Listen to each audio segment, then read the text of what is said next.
Hi friends, welcome to my channel. మనందరికీ తెలుసు, ఇలాంటి మాడిపోయిన బౌల్స్ని క్లీన్ చేయాలంటే మన తల ప్రాణం తోక్కొస్తుంది. కానీ మీకు ఇప్పటి నుంచి ఆ పని అవసరం లేదు. ఎందుకంటే నేను దీన్ని చాలా ఈజీగా క్లీన్గా ఎలా చేయాలో చూపించబోతున్నాను. ఫస్ట్ మనం కొంచెం సోడా ఉప్పు తీసుకొని ఆ బౌల్లో వేస్తున్నాను.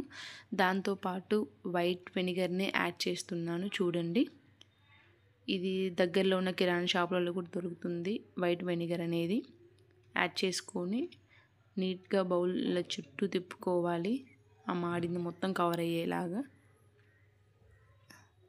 దాని తర్వాత ఎంతవరకు అయితే మాడిందో అంతవరకు మనం వాటర్ పోసుకుంటున్నాను. చూడండి, ఒకసారి వాటర్ యాడ్ చేస్తున్నాను. అలా వాటర్ యాడ్ చేసి ఒక 10 to 15 మినిట్స్ పక్కన వదిలేయాలి. అలా వదిలేసిన తర్వాత మన దగ్గర ఏదైతే సర్ఫ్ మనం వాడతామో ఆ సర్ఫ్ని యాడ్ చేసుకోవాలి, ఒక 2 to 3 స్పూన్స్. అలా యాడ్ చేసుకున్నాక ఆ బౌల్ని తీసుకెళ్ళి గ్యాస్ స్టవ్ మీద పెట్టేసి స్టవ్ వెలిగించుకోవాలి. అలా మరీ హైలో పెట్టద్దు, మరీ హైలో పెడితే వాటర్ పొంగిపోయి స్టవ్ అంతా పాడయ్యే అవకాశం ఉంది. మనం లో టు మీడియం అడ్జస్ట్ చేసుకుంటూ వాటిని తిప్పుకుంటూ ఉండాలి. అలా ఒక 10 to 15 మినిట్స్ మనకు టైం పడుతుంది.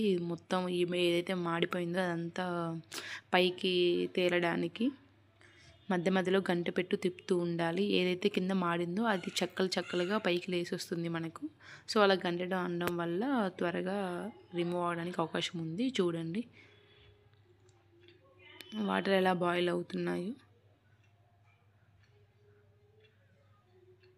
మరి హైలో పెట్టద్దు, మీడియం టు లో అడ్జస్ట్ చేసుకుంటూ చేయండి. మీకు చెక్కలు లేసి పైకి వస్తుంది బ్లాక్ కలర్లో. చూడండి, స్టవ్ ఆఫ్ చేసుకొని ఆ బౌల్లో ఉన్న వాటర్ మొత్తం పడేస్తున్నాను. చూడండి ఎంత బ్లాక్గా ఉందో.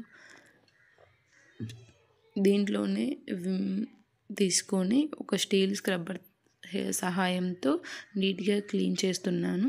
చూడండి ఎంత నీట్గా క్లీన్ అయిందో. ఇలాంటి మరెన్నో ఐడియాస్ కోసం మన ఛానల్ని సబ్స్క్రైబ్ చేయండి. Thank you.